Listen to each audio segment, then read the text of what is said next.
Hi எல்லாத்துக்கும் வணக்கம். நான் உங்கள் சிவா. நான் வந்து இப்போ சொல்லக்கூடிய ஒரு தகவல் என்னென்னு பார்த்தீங்கன்னா, நம்ம வாழ்க்கையில் வந்து அன்றாட சந்திக்கக்கூடிய ஒரு சில விஷயங்களை பற்றி தான் நம்ம இன்றைக்கி பேச போகிறேன்.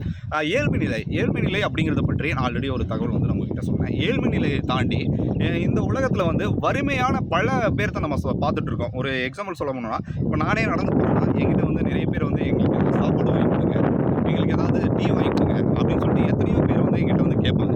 அவங்ககிட்ட நான் வந்து என்கிட்ட பணம் இருந்துச்சுன்னா கண்டிப்பாக நான் வாங்கி தருவேன். பணம் இல்லைன்னா அம்மா இல்லைம்மா அப்படிங்கிற மாதிரி நான் சொல்லுவேன். இல்லையா அப்படிங்கிற மாதிரி சொல்லுவேன். ஆனால் நம்ம நினச்சோன்னா ஒவ்வொருத்தருடைய வாழ்க்கையிலையும் அவங்களோட வாழ்க்கையே நம்ம மாற்ற முடியும். இப்போ நம்மளுடைய மாத வருமானம் ஒரு 20 to 25,000 நம்ம வீட்டு தேவைக்கு தாண்டி நீங்கள் வந்து ஒரு சோசியல் சர்வீஸ், அதாவது இந்தியாவில் வறுமையே நான் போக்குறேன், கவர்மெண்ட்டே எல்லாம் பண்ணணும்னு சொல்லிட்டு நம்ம பார்த்துட்டு இருக்க முடியாதுங்க. நம்ம ஒவ்வொருவருமே நம்ம நினச்சோன்னா ஒவ்வொருத்தருடைய வாழ்க்கையிலையும் ஒரு சின்னதாக நம்ம உதவி பண்ணாலே போதுங்க. அவங்களுடைய அன்றாட பசியை வந்து நம்ம தீர்த்து வைக்கலாங்க.